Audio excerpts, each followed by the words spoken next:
Good afternoon. So, Aimee and I are down in the Peak Districts today for our weekly hike. So, we had yesterday completely resting. We shot our wedding on, what will it be, Saturday. So this is the first opportunity we've had to get out and do anything. Friday was all about the prep. Well, prepped for about 3 days prior to that wedding. Saturday obviously is a long day. We do a wedding shoot, so that took us all day, and then now on the bank holiday Monday, after spending all day yesterday editing some photos and resting. Following on from the last, we have come to hike Derwent Edge. I've not done it before. Done a bit up round the Peak District. We did a side sort of over that way, which is if you go up and over that way and across, it takes you over to Bleaklow, which I've done that bit before. Now Aimee has done this before. I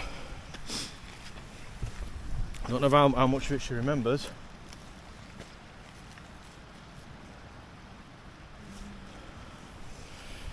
But I have got it on the map. Just says we're getting the map out all the time, that's all. I think we're on the right path now. Heading towards something called Hunkins or Hoskins Stones or something like that initially. But we're trying to find wagon and coach, I think it's called. A horse and coach, wagon and coach something formation, rock formation. That's what we're heading towards, so direction of back tour. We've been saying for a while that we want to do more in the peaks. We've done quite a bit in the lakes, and we want to do more in the peaks. UK's first national park is a Peak District. First ever national park.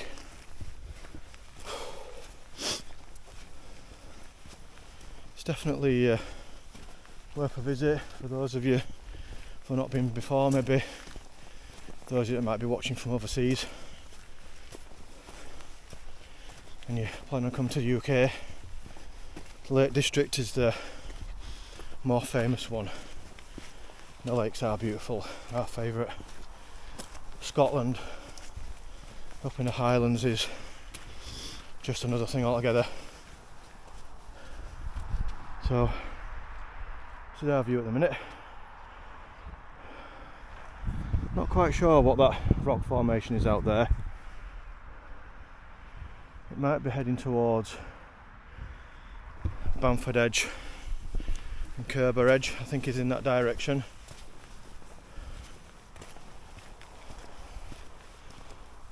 But what you'll find is, with the Lake District is it's a lot of moorland, grassy moorland, and then mountain peaks. 200 odd peaks in the Lake District that are known as Wainwrights. So there's plenty to go at. And obviously quite a few lakes. I don't know how many lakes, but it's quite a few. But down here, the lakes tend to be reservoirs.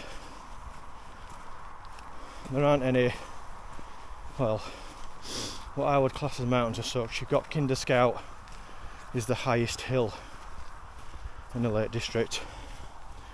And I think that's probably getting on for about 700 metres, just short of, I think. I could be wrong.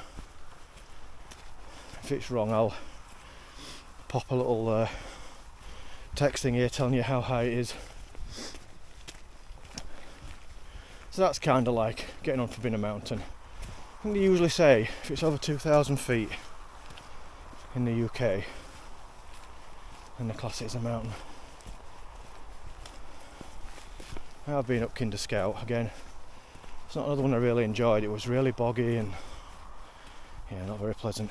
But certainly the route I took. But there'll probably be another route up there as well that's not as bad. Yeah, it's cracking on, look.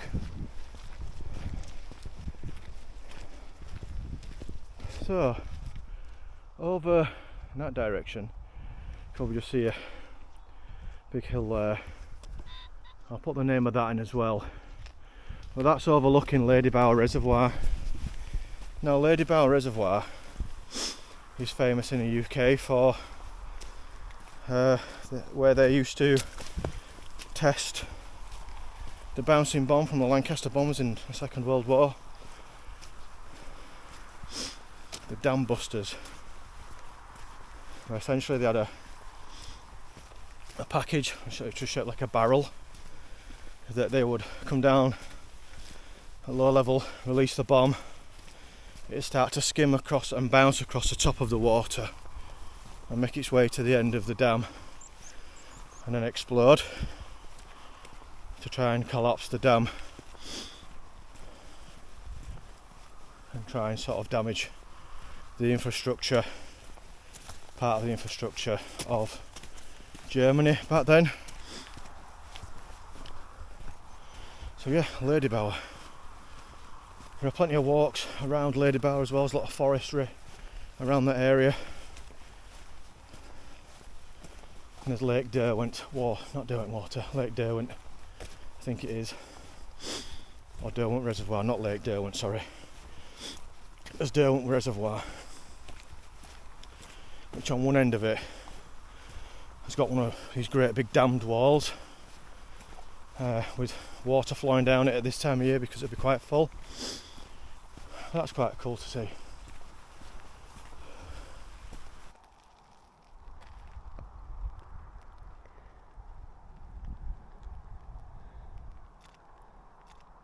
The visibility is not great on the tops today, and this drizzle is forecast for most of the afternoon.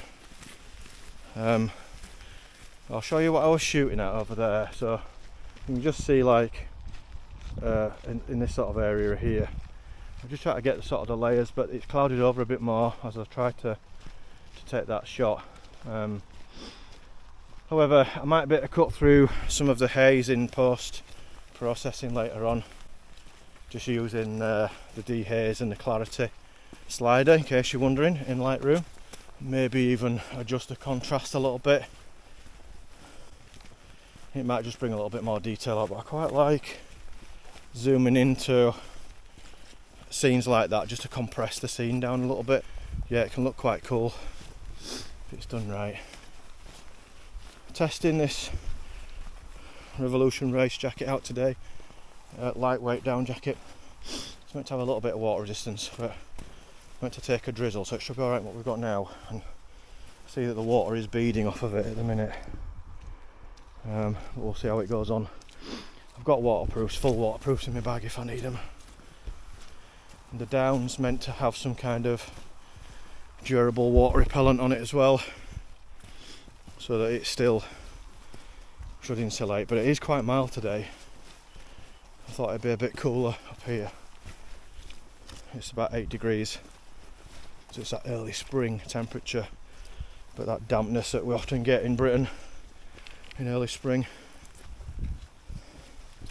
This is quite common in the Peak District. You can get a lot of gritstone. I think it's gritstone, a lot of this, and a lot of mud. It can be quite boggy in parts, and yeah, it can be tough going if it's boggy for several miles and you're in the thick of it. It just literally saps all your energy. But this is quite firm ground, so we're alright at the minute. It's just muddy. But you don't come outdoors, do you, for a hike and not expect to get muddy at some point, especially if you come to the UK. Because one thing we have plenty of, it's rain. Where we are now, just looking at the fog that's coming in, the mist. There's always a chance of it getting clogged in to the point where you can't see. So again, I'm not trying to teach anybody to suck eggs here, but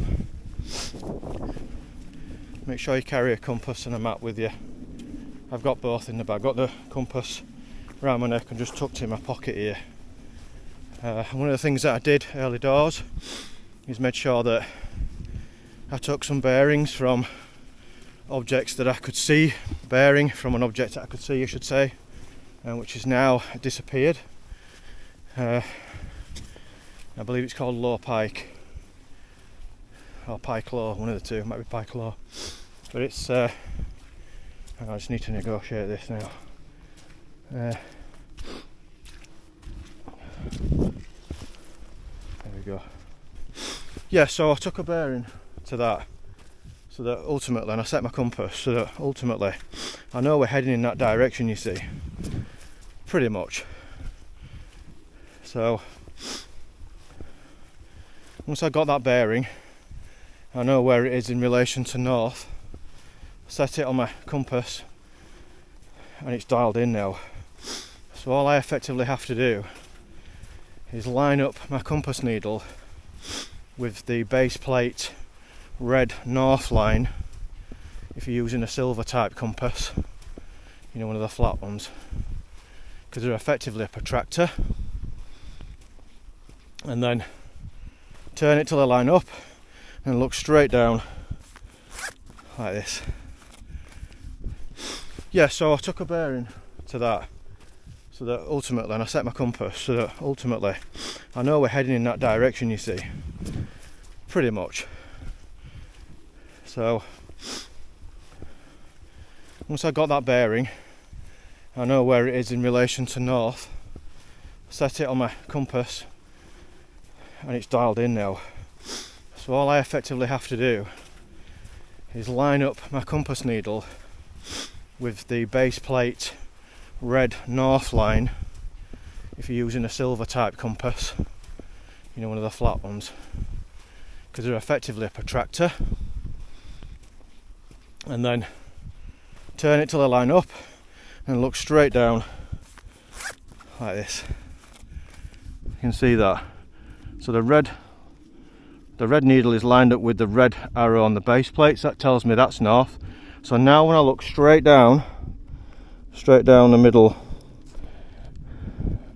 of the compass, it looks towards the hill. Now you might just be able to see that hill just in the mist.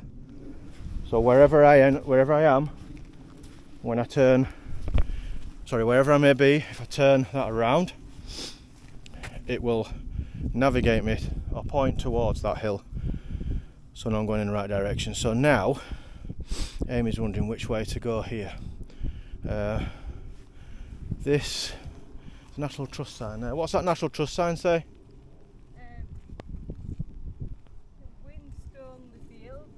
Right, okay. So I'm going to have to check the map and just make sure that we are still heading in the right direction. Cutthroat Bridge we've passed, it's that way, back that way. Fairholmes is that way.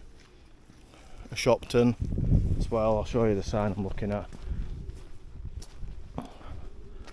So I'm trying to find the route onto Derwent Edge, so we can follow Derwent Edge in a northerly direction. What I know is that north is that direction, because I've already worked that out, and that hill behind me is in the south direction, so I think it's going to be that way.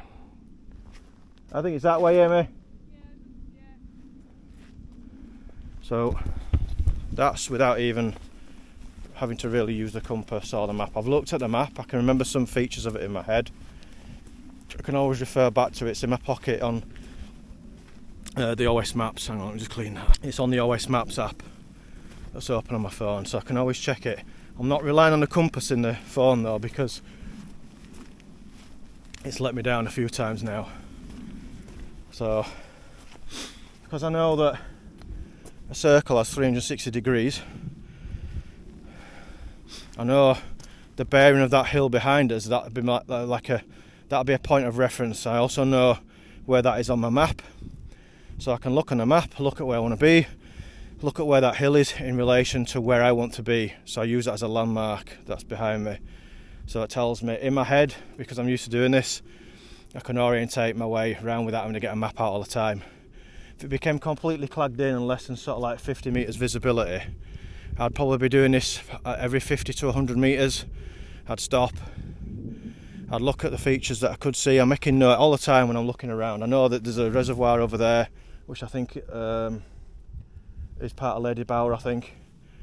And that's over to it's over to effectively the west of where we're heading, which is right, because I know that Derwent Edge runs from south to north, up and along the side of Ladybower, and Ladybower is naturally orientated of course, to run from south to north.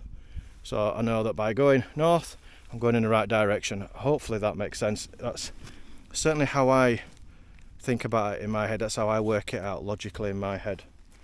So obviously 360 degrees compass I was talking about. Effectively that bit on your compass there it's a protractor.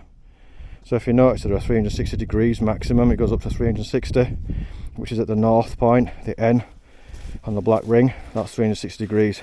So effectively you're breaking it all down into those different degrees and heading along one of those lines according to the number of degrees that you've measured from the point of north. North being zero, that's 90 degrees from north, that's 180 degrees, that's 270 degrees, then you're back to zero again. Hopefully that makes sense. If you've got any questions, just fire them in the comments and I'll try and explain a little bit better, and I might even try and do a little bit of a basic tutorial thing that I can film it when I'm at home. It's not, this isn't advanced stuff that I'm talking about here.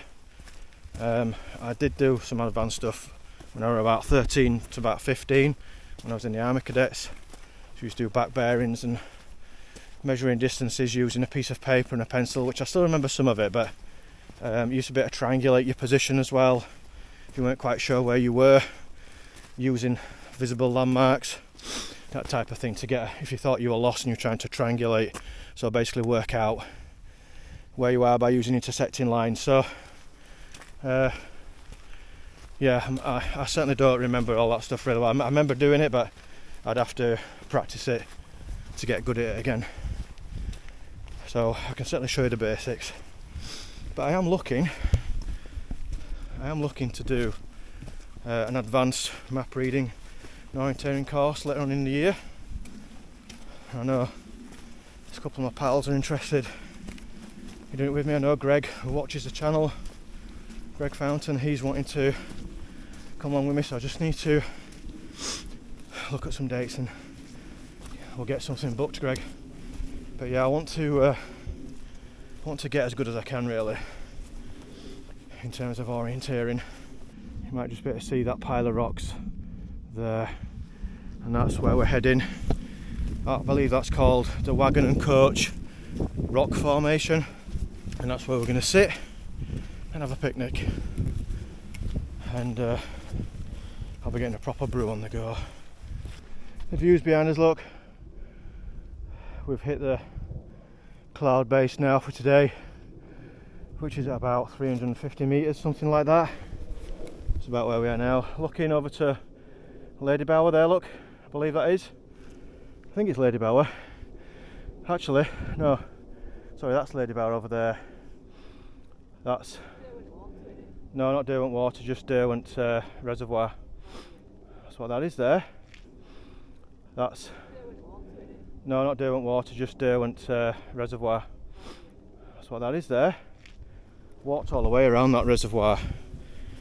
My advice to you is don't underestimate it. It's not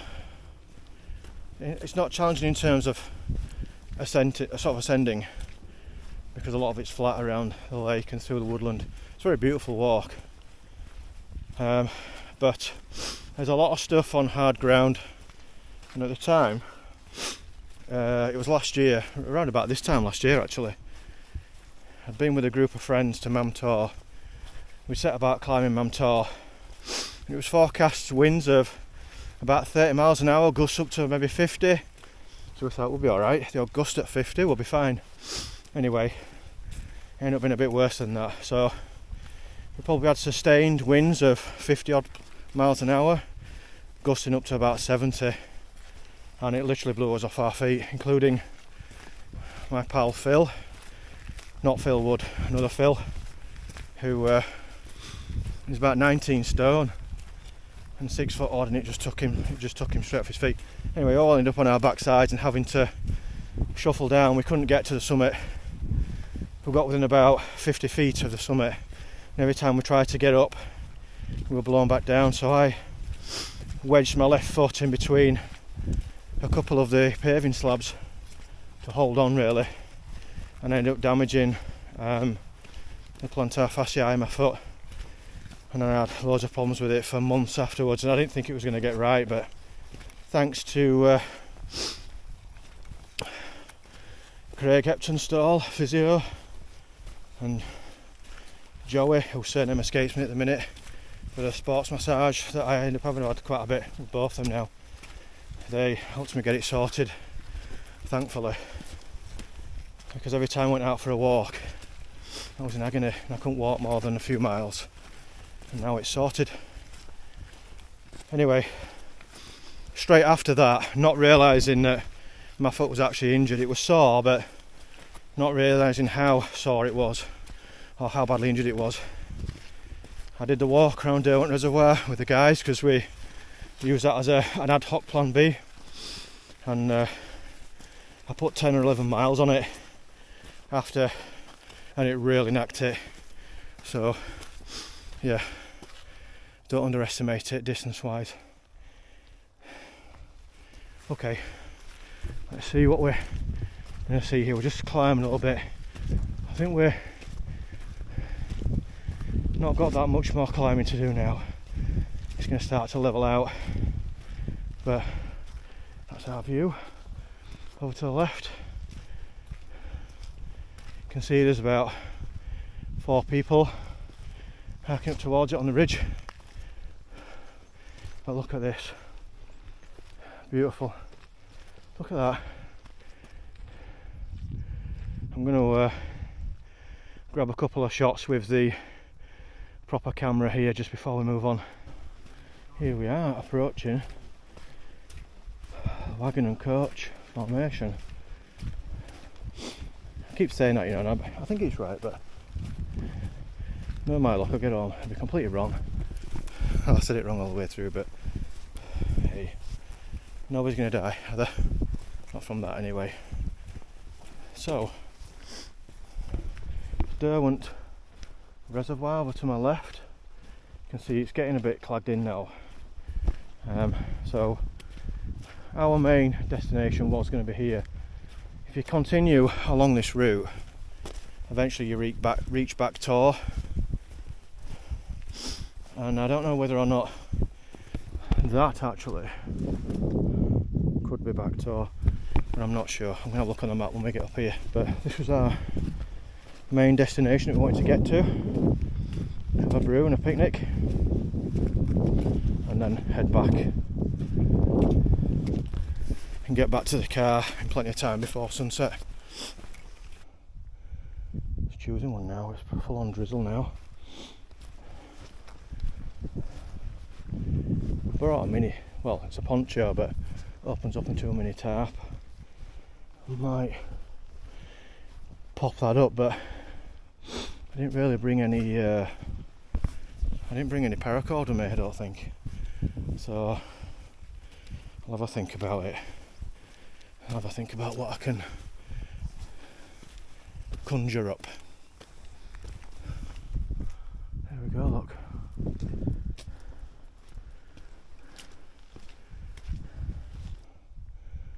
Just choosing one now. It's full on drizzle now.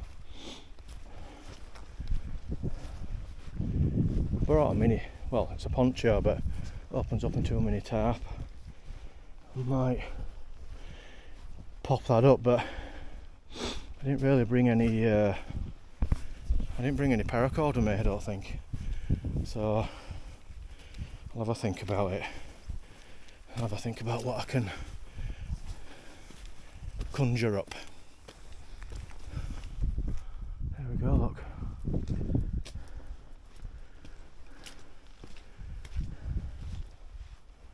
Find a spot and we'll get some snap. I'll bring you back when I've got a brew on the go. So we found a little spot and we've got a brew on the go. We've put a makeshift, very makeshift, because I forgot to bring my cordage with me, very makeshift tarp, just a little bit of protection from the drizzle, although it stops now. Well, it's just very slight, but it was coming from behind us, so it's just to keep that a bit off us a little bit. Using the tent pole, the walking poles, and wedging one of them between those rocks, which I didn't really want to do, but sometimes you just have to make do, don't you? So yeah, brew on the go, and we'll have a bit of a snack and stuff, and a bit of a chill out. And no, I'll just have it just normal, please. Trying to clear over there, as you can see. It was forecast to get sunny at this time for Derwent Edge, according to the mountain forecast, but it is trying to clear, it looks, but it's not quite clearing. So, but it's mild, it's not windy, so yeah, it's all right. We've obviously got wet. This Revolution race jacket has got wet, so I am wet on my top half, but I still feel warm. I don't feel cold with it, so that's pretty good. You just see over there's a mist coming across, working its way across now. We'll see how we do here as to whether or not we make our way up there. We might make our way across, it's not far, and then come all the way back, but see how we feel after we've had a brew and a quick bite to eat. We've had the most spectacular light show. I've just been off shooting it. Aimee's out with her phone taking shots, and I've just been so preoccupied for the past half an hour at least, because the sun started to come out. It burnt through some of this cloud. The mist started to roll up the hill. Some of it's still doing it a little bit now. The mist started to roll up this hill, and it just created the most spectacular scene. Really dynamic, really moody, beautiful scene. And this is the thing about coming out, you know, when the weather's not great, but it's certainly not perfect. But you've got to sometimes speculate to accumulate and just get out into these places and just see what you find when you're there, because yeah, just absolutely spectacular. I could stay up here all day and all night. Unfortunately, I'm at work early in the morning, back to the sausage factory. So, I mean, look at that. Look at that for a view. I think that's Stanage Edge. I think it is. I'm not 100% sure. Just trying to get my bearings. It might not be actually. Thinking about it, it might be Kerber Edge. No, Kerber Edge runs round in a. But check that out there. How stunning is that? It's just incredibly beautiful.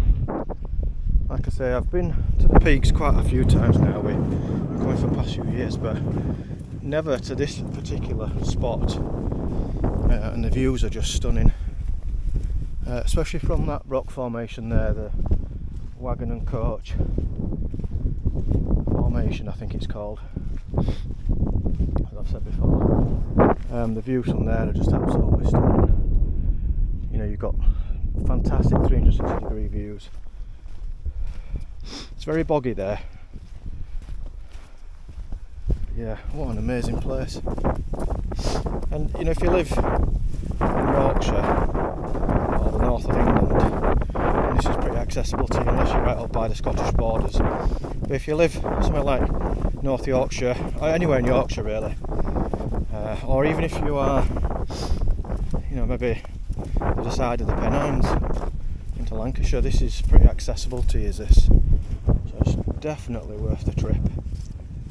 And for us, I mean, we live in Leeds and it takes us like an hour and a quarter to get here. An hour and a quarter when you've got all this, it's almost on your doorstep, isn't it? But check that out there. How stunning is that? It's just incredibly beautiful. Like I say, I've been to the peaks quite a few times now. We're going for the past few years, but never to this particular spot. And the views are just stunning. Especially from that rock formation there, the wagon and coach formation, I think it's called, as I've said before. The views from there are just absolutely stunning. You know, you've got fantastic 360 degree views. It's very boggy there. Yeah, what an amazing place. And you know, if you live in Yorkshire or the north of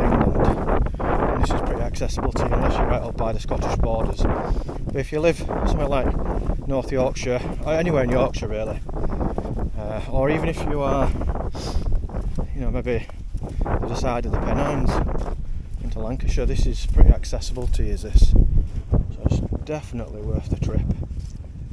And for us, I mean, we live in Leeds and it takes us like an hour and a quarter to get here. An hour and a quarter when you've got all this, it's almost on your doorstep, isn't it?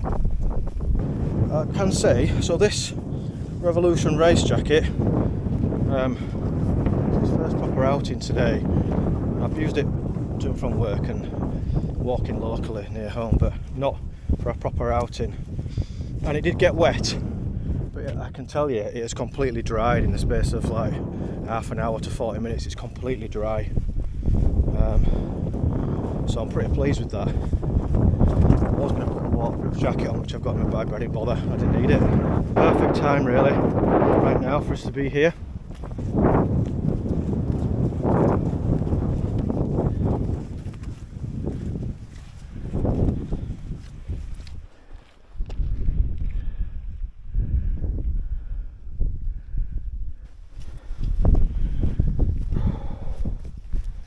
Right, I think this is the summit. If you check that out, it's a bit like a mini Trolltunga in Norway. So I'm going to get some shots of Aimee on that, and then I'm going to get up on to the top there myself. So I'll bring you back and just check out those views all the way around. Absolutely stunning. I mean, we've just been so lucky the weather's changed like this. It is just absolutely beautiful. So over there in the distance, over this side here, is you've got Mamtor. Well, you've got Loose Hill in the foreground. There's actually another hill called Backtor just beneath it. You might not be able to make it out.